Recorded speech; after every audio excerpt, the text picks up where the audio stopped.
स्वाध्याय टीवी।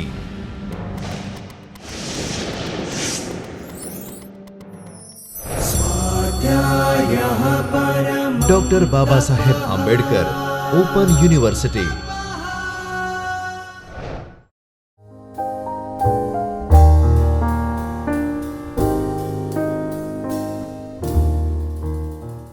નમસ્કાર વિદ્યાર્થી મિત્રો, ડૉક્ટર બાબા સાહેબ આંબેડકર ઓપન યુનિવર્સિટીના જ્યોતિર્મય પરિસરના ચૈતન્ય સ્ટુડિયોના સ્વાધ્યાય ટીવીમાં આપનું હાર્દિક સ્વાગત છે.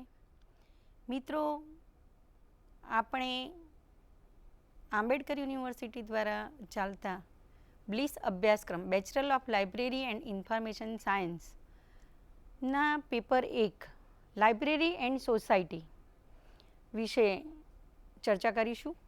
લાઇબ્રેરી એન્ડ સોસાયટીનું બ્લોક 1 એની અંદર આપણે ગયા લેક્ચર્સની અંદર યુકેના ગ્રંથાલયોના વિકાસની ગાથા જોઈ.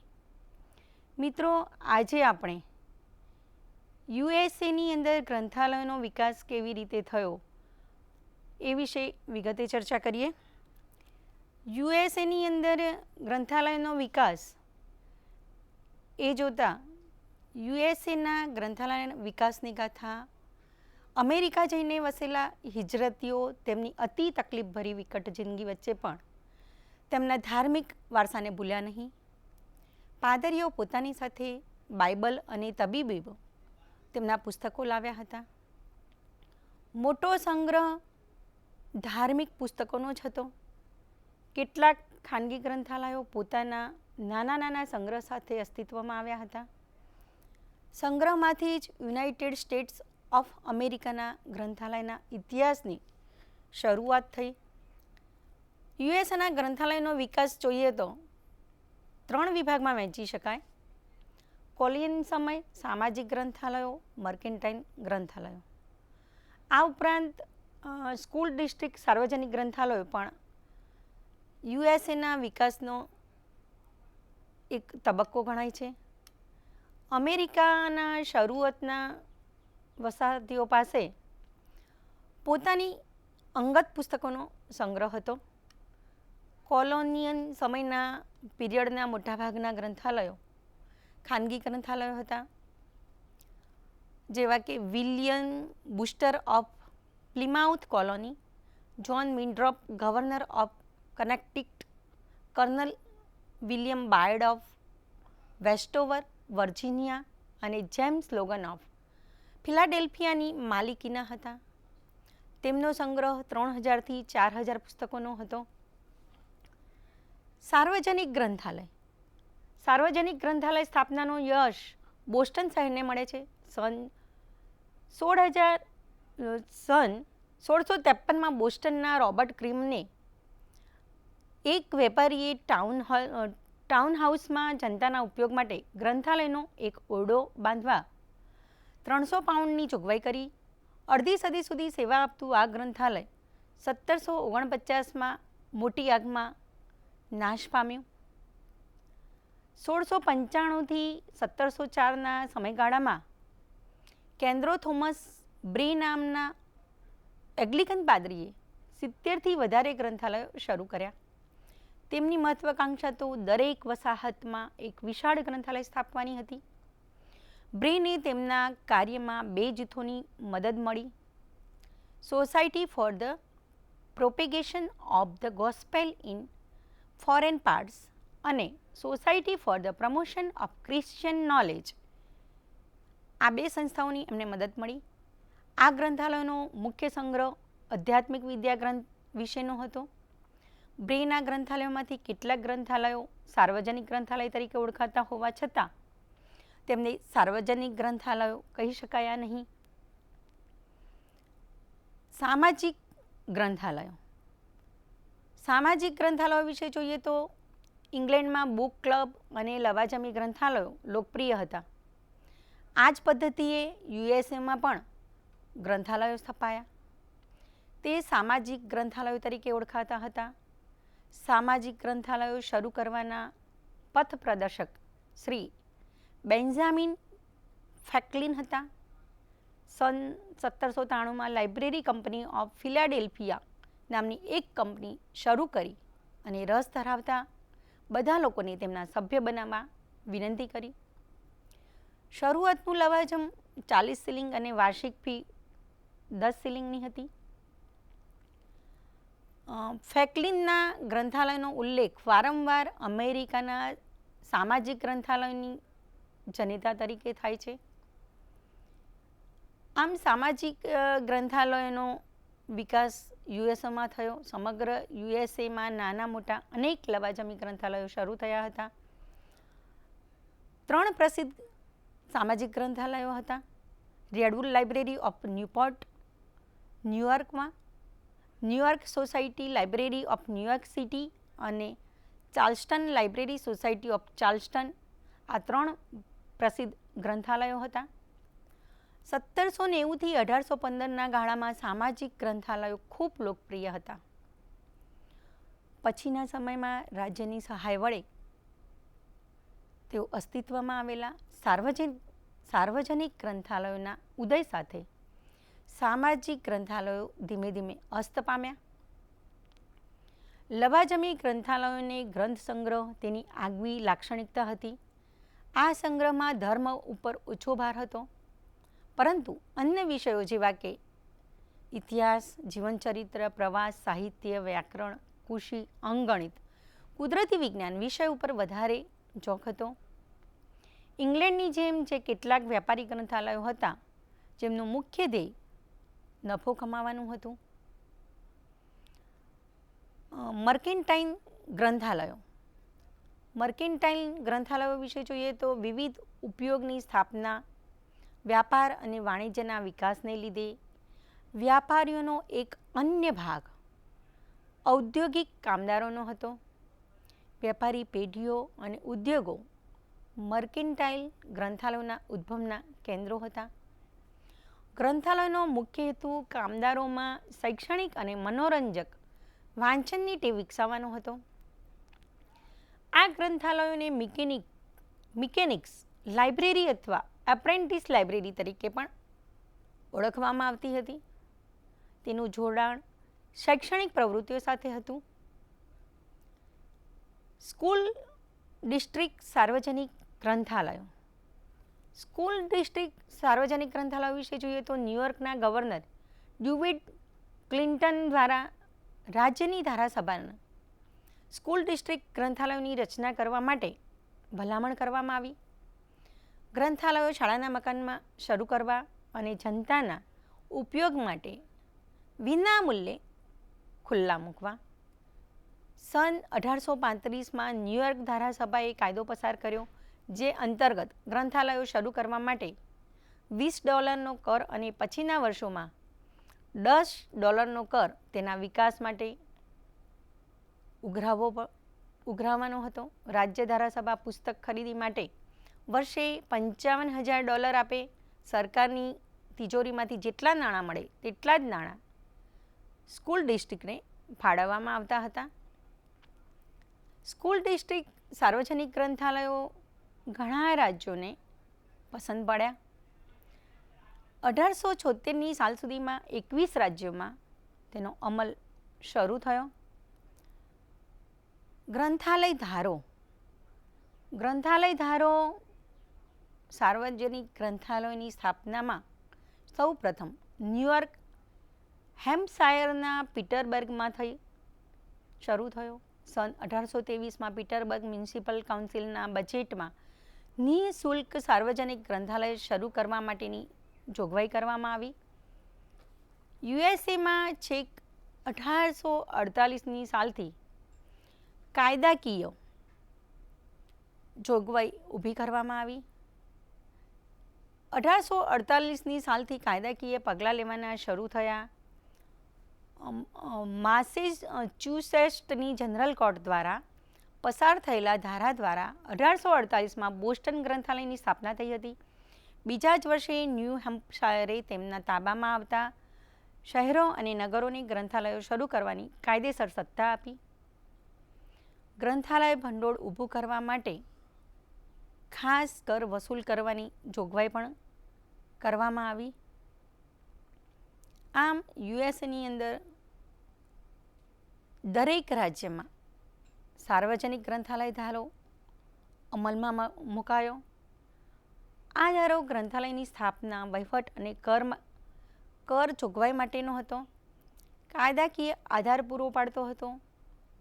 જોકે દરેક રાજ્યના ધારા જુદા જુદા હતા. કેટલાક ધારા વ્યાપક ફલક ધરાવતા હતા, એટલે કે દરેક પ્રકારનો ગ્રંથાલયો જેવા કે શહેર, નગર, ગામ, તાલુકા, પ્રાદેશિક અથવા સ્કૂલ ડિસ્ટ્રિક્ટ ગ્રંથાલયોને આવરી લેતા હતા. થોડાક રાજ્યોમાં વિવિધ પ્રકારના ગ્રંથાલયો માટે અલગ અલગ કાયદા હતા. આમ છતાં બધા ધારાઓમાં એક સામાન્ય જોગવાઈ એ હતી કે ગ્રંથાલયનો ઉપયોગ જે તે મ્યુનિસિપાલિટીના નાગરિકો માટે નિઃશુલ્ક હોવો જોઈએ. મોટાભાગના ધારાઓનું અન્ય મહત્ત્વનું લક્ષણ એ હતું કે ગ્રંથાલય કરની આવક ગ્રંથાલય ભંડોળ તરીકે ઓળખાતા અલગ ભંડોળમાં રાખવી અને ભંડોળની રકમ અન્ય ભંડોળો સાથે ભેળવી દેવી નહીં.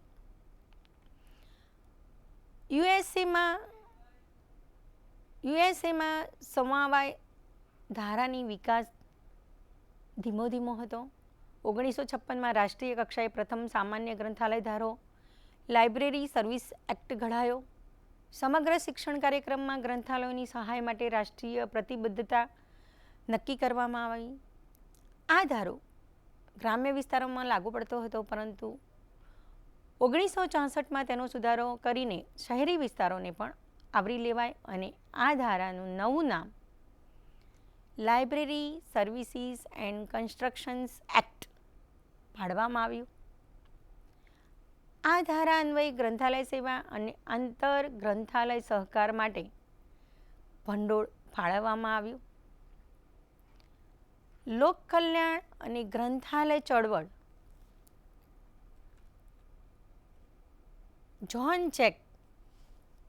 જ્હોન જેકબ એસ્ટર નામના વ્યાપારીએ ન્યૂયોર્ક શહેરમાં સંદર્ભ ગ્રંથાલયની સ્થાપના માટે સન 1848માં પોતાના વસિયતનામામાં $4 લાખ જોગવાઈ કરી એસ્ટેટ પુસ્તકોની ખરીદી માટે જોસેફ ગ્રીન કોક્સવેલને નિયુક્ત કર્યા. એસ્ટર લાઇબ્રેરી 1854માં 90,000 પુસ્તકો સાથે ખુલ્લી મુકાઈ. કોક્સવેલ તેના પ્રથમ નિયામક બન્યા. જેમ્સ લેનોકસ દ્વારા સન 1870માં ન્યૂયોર્કમાં એક અન્ય સંદર્ભ ગ્રંથાલય ખુલ્લું મુકાયું, જેમની પાસે અમેરિકન સાહિત્ય, લોક સાહિત્ય, ઇતિહાસ, મિલ્ટન, શેક્સપિયર અને બન્યાનનું સાહિત્ય હતું.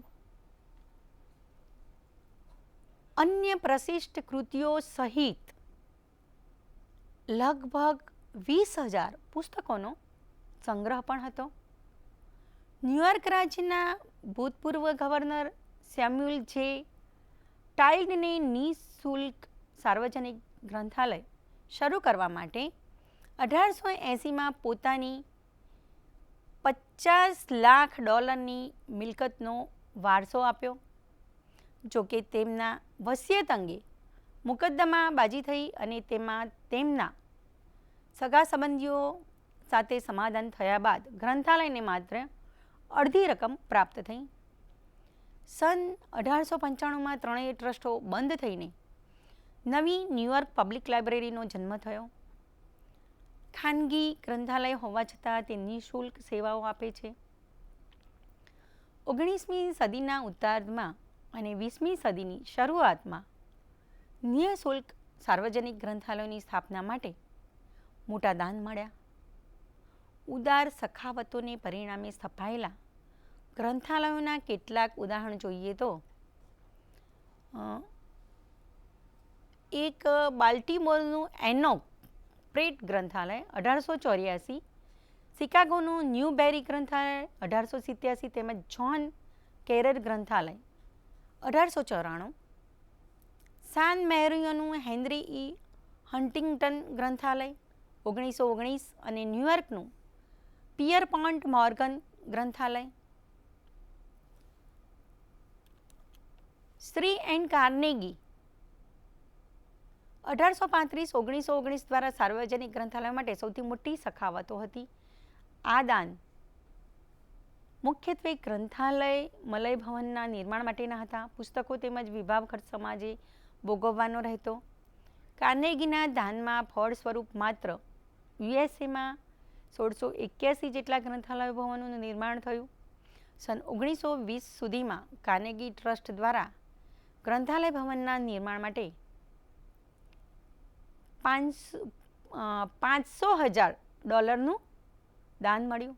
1890માં યુએસએમાં માત્ર 7 મ્યુનિસિપાલિટી દ્વારા 16 મોટા શહેરોમાં ગ્રંથાલયોનો સહાય મળી. કાર્નેગીના દાનને પરિણામે આ સ્થિતિમાં નોંધપાત્ર ફેરફાર થયો. 19મી સદીના છેલ્લા દાયકામાં સમગ્ર યુએસએમાં ગ્રંથાલયો શરૂ થવા લાગ્યા.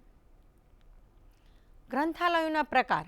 યુએસએમાં જે ગ્રંથાલયો થયા એનો પ્રકાર અને વિકાસ અને ભાવિ પ્રવાહો વિશે જોઈએ તો સંયુક્ત રાજ અમેરિકા ગ્રંથાલયોની ભૂમિ છે.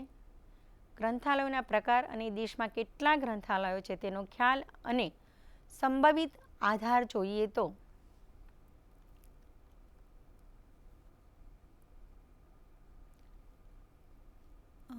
સંયુક્ત રાજ અમેરિકામાં જે ગ્રંથાલયો દર્શાવ્યા છે એ રાષ્ટ્રીય ગ્રંથાલયો. રાષ્ટ્રીય ગ્રંથાલયો વિશે જોઈએ તો એના પ્રકાર અને વિકાસની ગાથા જોવાની રહે આપણે.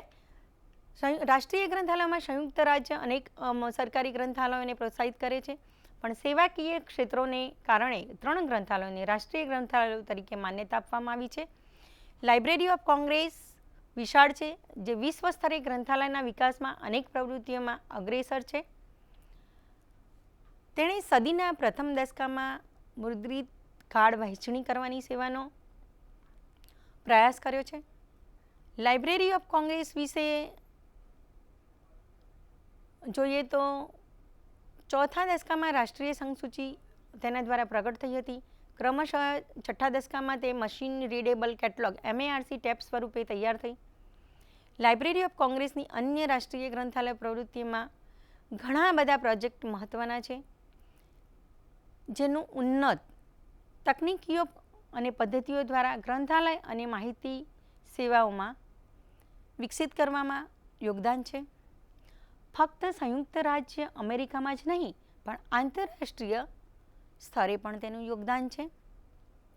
બીજા 2 રાષ્ટ્રીય ગ્રંથાલયમાં રાષ્ટ્રીય ચિકિત્સા ગ્રંથાલય NML, રાષ્ટ્રીય કૃષિ ગ્રંથાલય NAL મહત્ત્વના છે. રાષ્ટ્રીય ચિકિત્સા ગ્રંથાલયનો ઉદ્ભવ 1850માં ચિકિત્સા ગ્રંથાલયથી થયો હતો, જે ચિકિત્સા વ્યવસાયિકો અને ચિકિત્સા વિજ્ઞાનના સંશોધકોને ફક્ત સંયુક્ત રાજ્ય અમેરિકામાં જ નહીં પરંતુ સમગ્ર વિશ્વમાં તેની ચિકિત્સાનું સાહિત્ય, પૃથક્કરણ અને પુનઃપ્રાપ્તિ પદ્ધતિ, મેડલાર્સ અને મેડલાઇન સેવાઓના માધ્યમથી સેવા પ્રદાન કરે છે. મેડલાર્સ એ કોમ્પ્યુટરીકૃત સંગ્રહ અને પુનઃપ્રાપ્તિ પદ્ધતિ છે, જે ઇન્ડેક્સ મેડિક્સથી વિકસિત બની છે. NML રાષ્ટ્રીય ચિકિત્સા ગ્રંથાલયની કાગળ આધારિત અદ્યતન સાહિત્યની નિર્દેશિકા છે. NMLનો સંગ્રહ 1 મિલિયન જેટલો છે. NML રાષ્ટ્રીય કૃષિ ગ્રંથાલયનો વિકાસ કૃષિ વિભાગીય ગ્રંથાલયથી થયો હતો. તેની કૃષિ અને સંબંધિત વિષયોના કોમ્પ્યુટરીકૃત માહિતી સંગ્રહ અને પુનઃપ્રાપ્ત વિકસાવવાની અગ્રેસરતા કરી હતી. ફેડરલ સરકારની એજન્સીઓ પણ ત્યાં છે, જેના ગ્રંથાલયો તેના પૈતૃક સંસ્થાઓની જરૂરી જુદી જુદી માહિતી સેવાઓની પૂર્તિ કરે છે. શૈક્ષણિક ગ્રંથાલયો. શૈક્ષણિક ગ્રંથાલયોનો વિકાસ જોઈએ તો ઇંગ્લેન્ડમાં શૈક્ષણિક ગ્રંથાલયોનો શાળા મહાવિદ્યાલય, વિશ્વવિદ્યાલય અને સંશોધન ગ્રંથાલયનો સમાવેશ થાય છે. તેઓએ વ્યક્તિગત રીતે ઢાંચામાં વિકાસ કર્યો છે. ધી હાવર્ડ વિશ્વવિદ્યાલય ગ્રંથાલય વિસ્તૃત રીતે અંગત સહાયક સંસ્થાઓ સહાય કરે છે. જેનો સંગ્રહ અને આંતરસંસ્થાકીય જવાબદારી વધીને ભૂમિતિક વિકાસ થયો છે. અન્ય વિશ્વવિદ્યાલય ગ્રંથાલયોમાં બર્કેલ, સ્ટેનફોર્ડ, કોલંબિયા, શિકાગો, પ્રિન્સટન તથા એલ અગ્રગણ્ય છે. અનેક એવા ગ્રંથાલયો છે કે જેણે સંશોધન, વિકાસ અને ઉન્નત માહિતી સેવાના સંચાલનમાં મોટું યોગદાન આપ્યું છે.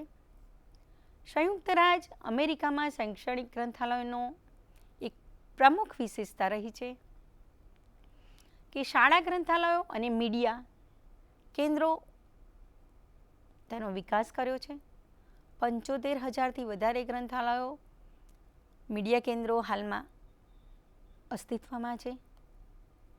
સાર્વજનિક, ખાનગી, પ્રાથમિક અને ઉચ્ચ માધ્યમિક શાળાઓમાં છે.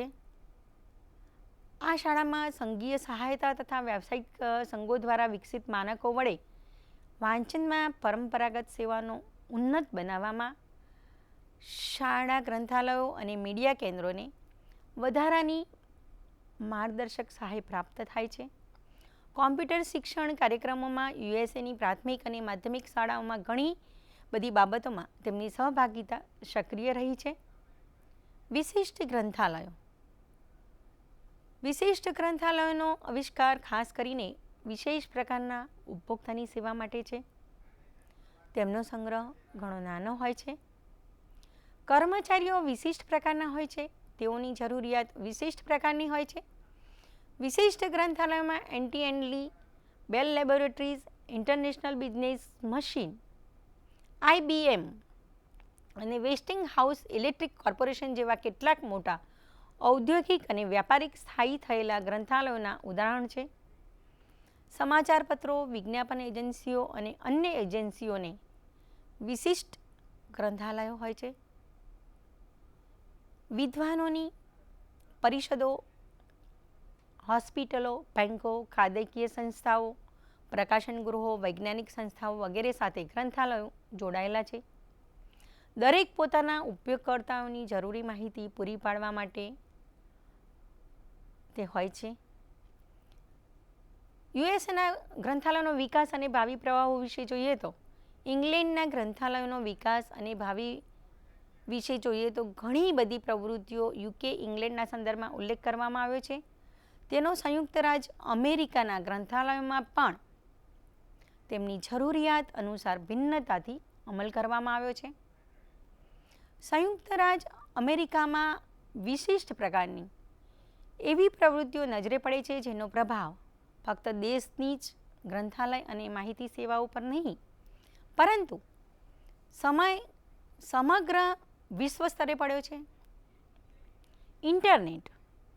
ઇન્ટરનેટનો યુએસએમાં શું પ્રભાવ પડ્યો તે જોઈએ તો પૂરા વિશ્વમાં કમ્પ્યુટર અને માહિતી સંચારના ઇન્ટરનેટ ઉપર આધારિત છે. તેનો પ્રથમ ભાગ નેટવર્ક અને બીજો ભાગ સેન્સર્સ અને મોનિટર્સ છે જેની સહાયતાથી વિશ્વ સાથે નેટવર્ક જોડાય છે.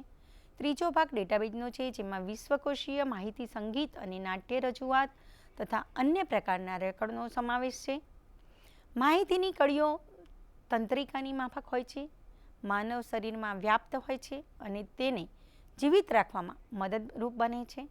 સેન્સર્સ તથા મોનિટર્સ માનવ ઇન્દ્રિયોની સમાન હોય છે જે આપણને વિશ્વના સંપર્કમાં રાખે છે. ડેટાબેઝ યાદદાસ્તની જેમ હોય છે. માહિતી પ્રોસેસર માનવીના બૌદ્ધિક સ્તરનું કાર્ય કરે છે. એક વખત આધુનિક માળખું સ્થાયી થઈ ગયા બાદ તે માનવ ક્ષમતા, તીવ્રતા, શક્તિ અને દ્રઢતાપૂર્વક કાર્ય કરે છે. માહિતીનો વધતો જતો વ્યાપ અને પ્રભાવશીલતાને ધ્યાનમાં રાખી તેને વધતી જતી ભૂમિકા સ્પષ્ટ કરવા રાષ્ટ્રીય માહિતી માળખું NII, જેને માહિતી સુપરહાઇવે, ઇન્ફોર્મેશન સુપરહાઇવે કહેવામાં આવે છે, તેની પરિકલ્પના કરવામાં આવી છે.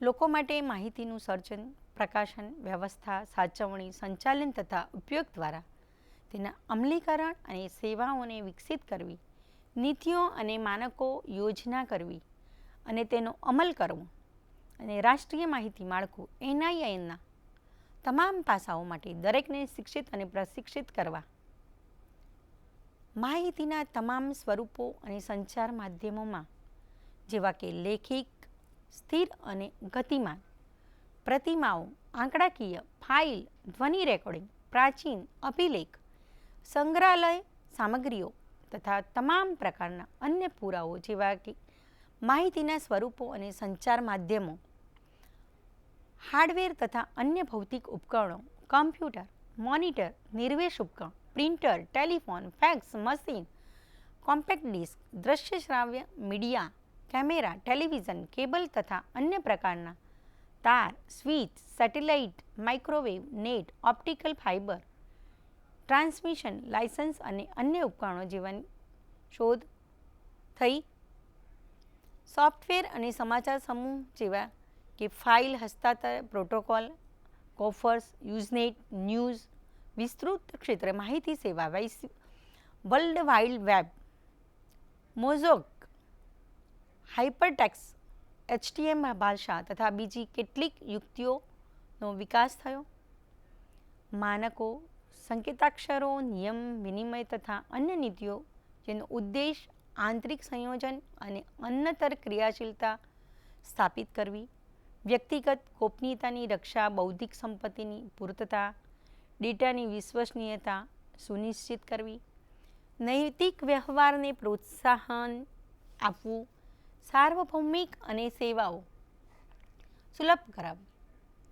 Information infrastructure task force IIFT ની સ્થાપના કરીને નેશનલ ઇન્ફોર્મેશન ઇન્ફ્રાસ્ટ્રક્ચરના લક્ષ્યને સ્પષ્ટ અને ક્રિયાન્વિત કરવામાં આવ્યું, જે અંતર્ગત ક્ષેત્રનો સંપર્ક કરીને એક પૂર્ણતઃ વિસ્તૃત માહિતી સંચાર તથા માહિતી નીતિઓનો વિકાસ કરશે.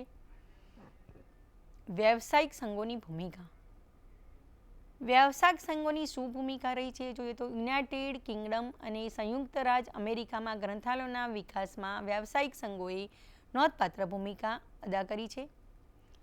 1877માં યુકેમાં બ્રિટિશ લાઇબ્રેરી એસોસિએશન LAUKની સ્થાપના થઈ હતી અને 1926માં એસોસિએશન ફોર ઇન્ફોર્મેશન મેનેજમેન્ટ એસ્લિબની સ્થાપના થઈ, જે પહેલાં association of special libraries and information બ્યુરોના નામથી જાણીતું હતું.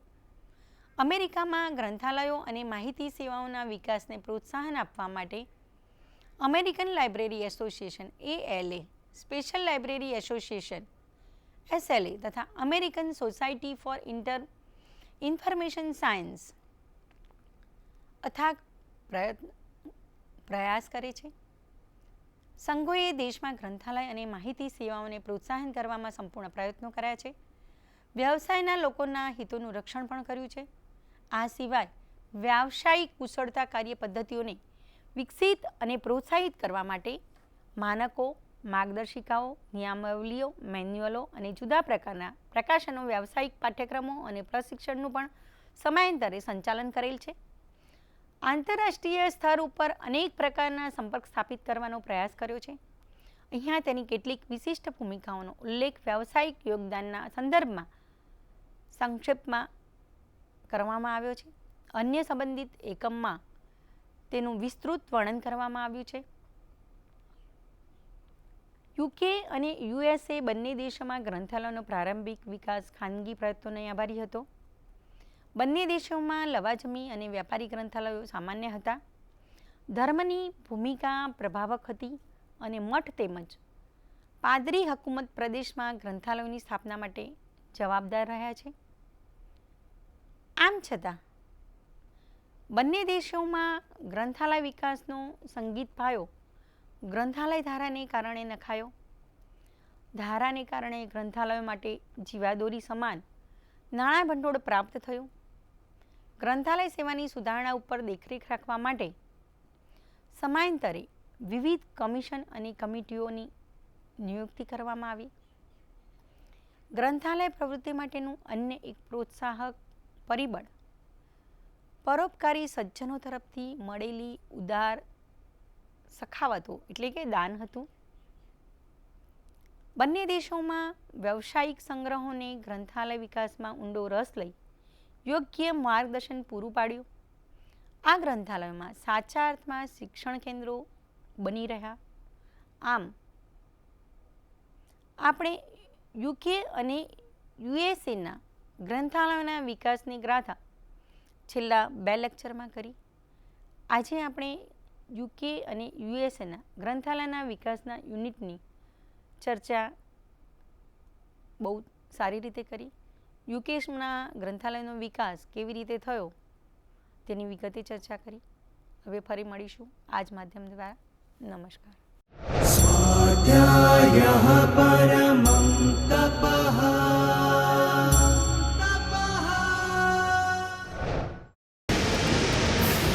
સ્વાધ્યાય ટીવી